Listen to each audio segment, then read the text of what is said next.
अस्सलाम वालेकुम dear students. जैसा कि आपको मालूम है कि हमारा जो फर्स्ट ईयर फिजिक्स है उसका चैप्टर नंबर 1 का इंट्रोडक्शन हमने स्टार्ट किया था लास्ट लेक्चर में। हम उसका पार्ट 1 अपलोड कर चुके हैं। आज हम उसका पार्ट 2 पढ़ने जा रहे हैं। तो चलते हैं अपने लेक्चर की तरफ। जैसा कि हमने पिछले पार्ट में फिजिक्स को डिफाइन किया था आपकी फिजिक्स की फर्स्ट ईयर की जो बुक है उसके मुताबिक। फिजिक्स की फर्स्ट ईयर की जो बुक है उसमें जो फिजिक्स की डेफिनेशन लिखी हुई है वो ये है कि फिजिक्स जो है ये स्टडी है मैटर की, एनर्जी की और उनके म्यूचुअल रिलेशनशिप की।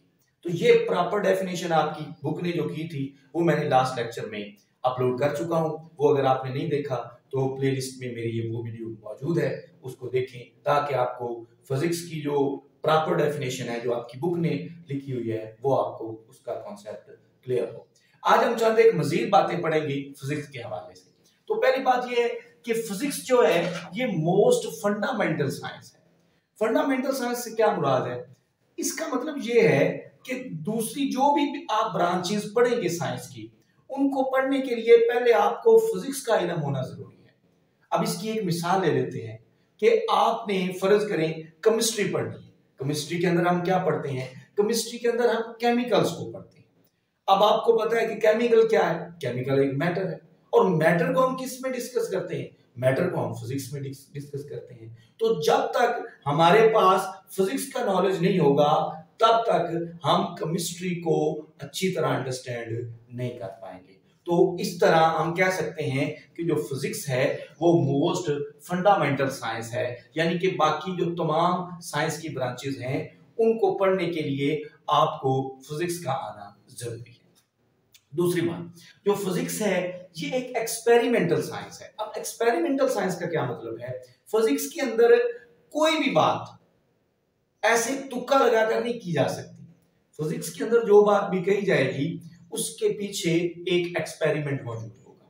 मिसाल के तौर पर न्यूटन ने एक बात कही थी कि जो जमीन है वो चीजों को अपनी तरफ खींचती है, जमीन की अपनी एक ग्रेविटेशनल फोर्स है। लेकिन ये बात उसने ऐसे ही नहीं की, उसके पीछे उसके तजर्बात मौजूद थे, एक्सपेरिमेंट्स मौजूद थे। तो फिजिक्स के अंदर कोई भी बात तुक्के से नहीं की जा सकती। फिजिक्स के अंदर जो बात भी की जाती है उसके पीछे एक एक्सपेरिमेंट होता है। एक्सपेरिमेंट के बाद ही कोई ना कोई फिजिक्स के अंदर जो बयान आता है, जो स्टेटमेंट आती है वो एक्सपेरिमेंट के बाद आती है। तो ये दो चीजें हैं जी फिजिक्स के हवाले से, एक ये फंडामेंटल साइंस है और दूसरी ये एक्सपेरिमेंट के बेस पर होती है। आप कह सकते हैं कि एक्सपेरिमेंट की बेस पर जो साइंस है उसको आप फिजिक्स का नाम देते हैं। दूसरी बात, अब आगे दो आपके एमसीक्यूज हैं, ये आपकी फाइनल एग्जाम में आते होते हैं, तो इनको हम डिस्कस कर लेते हैं। पहला जो एमसीक्यू है वो विच इक्वेशन डिफाइंस फिजिक्स। यहां पर याद रखिएगा एक लफ्ज डिफाइन का है। यहां पर आपको तीन इक्वेशन दी गई हैं, इनमें से आपने ये बताना है कि कौन सी इक्वेशन फिजिक्स को डिफाइन करती है। याद रखिए मैं लफ्ज डिफाइन का इस्तेमाल कर रहा हूं। तो पहली जो इक्वेशन है वो F is equal to ma है, दूसरी E is equal to mc square है, तीसरी P is equal to mv और चौथी ऑल ऑफ। ठीक है, इन चार ऑप्शन में से आपने बताना होता है कि कौन सी ऐसी इक्वेशन है जो फिजिक्स को डिफाइन करती है। तो इन चारों इक्वेशन, तीनों इक्वेशंस के अंदर आप देख रहे हैं कि जो पार्ट बी है वही एक ऐसी इक्वेशन आपको नजर आ रही है जिसके अंदर आपको एनर्जी भी मिल रही है और मैटर का पार्ट भी वहां पर मौजूद है। तो बाकी जो इक्वेशन है यहाँ पर फोर्स है, यहाँ पर मैस है, तो फोर्स और मैस, क्योंकि हम फिजिक्स के अंदर एनर्जी और मैटर को या मैस को डिस्कस करते हैं तो इस वजह से पहली इक्वेशन फिजिक्स को डिफाइन नहीं करती। अब तीसरी इक्वेशन की बात करें तो यहाँ पर P मोमेंटम को शो कर रहा है। यहाँ पर मोमेंटम दिया हो गया और मैस दिया गया। ठीक है, मोमेंटम और मैस फिजिक्स के अंदर डिस्कस होते हैं लेकिन ये फिजिक्स को डिफाइन नहीं करते।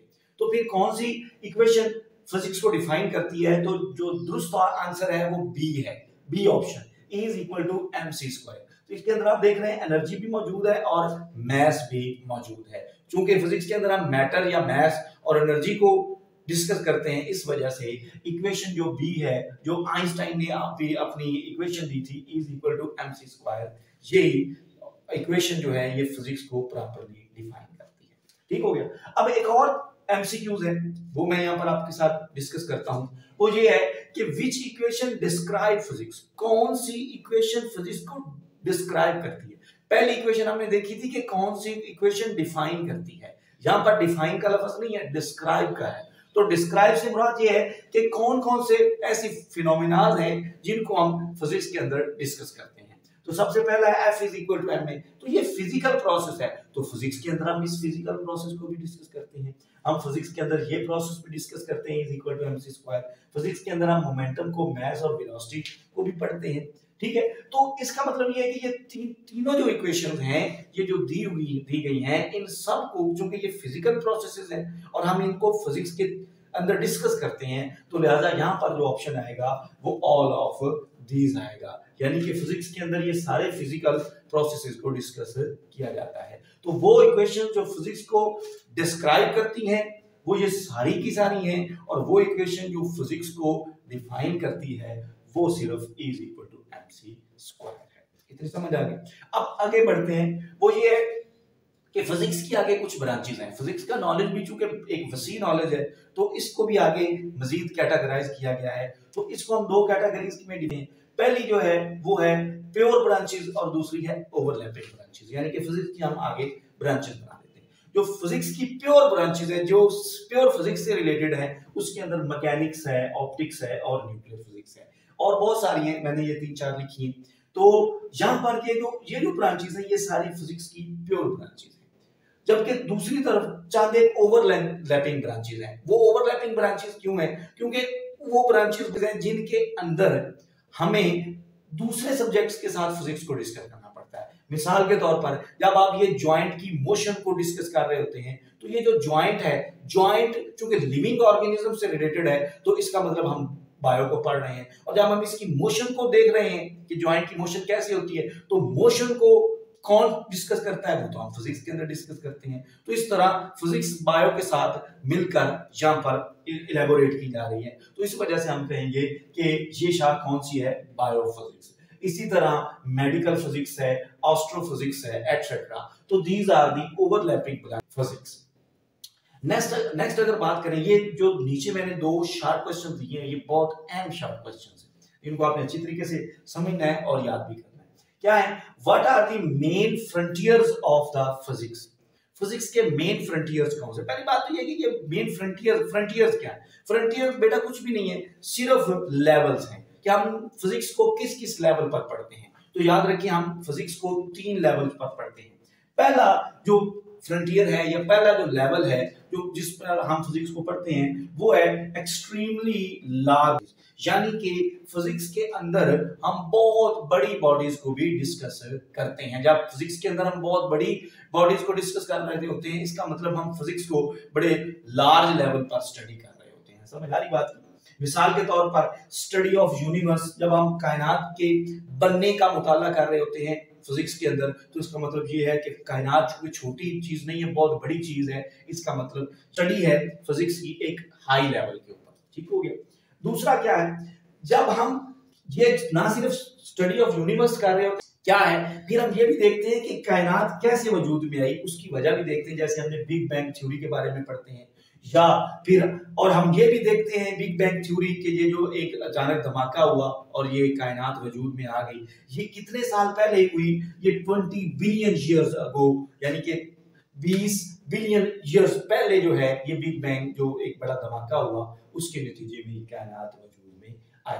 तो ये जो मेन फ्रंटियर्स हैं फिजिक्स के 3 हैं, यानी कि फिजिक्स को हम बहुत बड़े लेवल पर भी पढ़ते हैं। अगर बहुत बड़े लेवल पर पढ़ें तो हम यूनिवर्स कैसे वजूद में आई, अगर ये पढ़ रहे हैं तो फिजिक्स को हम बहुत बड़े लेवल पर पढ़ रहे हैं। कैसे वजूद में आई कायनात और कितना अर्सा पहले वजूद में आई, तो ये सारी जब चीजें हम पढ़ते हैं तो हम फिजिक्स को अप लेवल पर पढ़ रहे होते हैं। समझ आ रही बात? पढ़ रहे होते हैं। समझ आ रही बात की? अब अगली बात, दूसरा ये कि हम फिजिक्स को बहुत छोटे पैमाने पर भी पढ़ते हैं। जब हम एक्सट्रीमली स्मॉल थिंग्स को फिजिक्स के अंदर डिस्कस करते हैं तो हम फिजिक्स को बहुत लो लेवल पर पढ़ रहे होते हैं। मिसाल के तौर पर जब हम इलेक्ट्रॉन को पढ़ते हैं, प्रोटॉन को पढ़ते हैं, मीजॉन्स को पढ़ते हैं, तो फिजिक्स को हम बहुत छोटे लेवल पर पढ़ रहे होते हैं। और जब हम फिजिक्स के अंदर उन बॉडीज को पढ़ते हैं जो ना तो एक्सट्रीमली लार्ज हैं और ना ही एक्सट्रीमली स्मॉल हैं, इन बिटवीन है, तो फिर हम फिजिक्स को मिडिल लेवल पर पढ़ रहे होते हैं। मिसाल के तौर, और इसके अंदर क्या आ जाता है, इसके अंदर इंसान भी शामिल है, क्योंकि इंसान जो है वो ना एक्सट्रीमली लार्ज है ना एक्सट्रीमली स्मॉल है। ठीक हो गया। तो study of middle size of bodies इस ये हम जब पढ़ रहे होते हैं तो फिर हम पढ़ रहे होते हैं लेवल ऑफ द फिजिक्स। ठीक है। अब इसके अंदर क्या है, स्टडी ऑफ कॉम्प्लेक्स मैटर। जब हम कॉम्प्लेक्स मैटर को स्टडी करते हैं तो हम फिजिक्स को मिडिल लेवल पर पढ़ रहे हैं। मिसाल के तौर पर जब हम मॉलिक्यूल्स को डिस्कस कर रहे होते हैं और जमीन जैसी बड़ी चीज को डिस्कस कर रहे होते हैं तो हम फिजिक्स को मिडिल लेवल पर पढ़ रहे होते हैं। ठीक हो गया। और इसके अंदर इंसान भी शामिल है। अगली बात, what are investigates in physics. Physics के अंदर हम क्या क्या इन्वेस्टिगेट्स करते हैं, किन सवालों का जवाब तलाश करते हैं। तो सबसे पहले फिजिक्स के अंदर जो हम चीज फाइंड आउट करना चाहते हैं वो है लॉज ऑफ मोशन। हम फिजिक्स के अंदर ये देखते हैं, हम ये इल्म हासिल करते हैं या ये हम जानने की कोशिश करते हैं कि कैसे चीजें मोशन करती हैं, चीजें रुक कैसे जाती हैं, चीजें स्पीड कैसे पकड़ती हैं, चीजों के अंदर एक्सेलरेशन कैसे प्रोड्यूस हो जाता है। तो ये सारी चीजें हम फिजिक्स के अंदर जानने की कोशिश करते हैं। ठीक है। दूसरी, structure of time, space and time, ये भी हम फिजिक्स के अंदर डिस्कस करते हैं।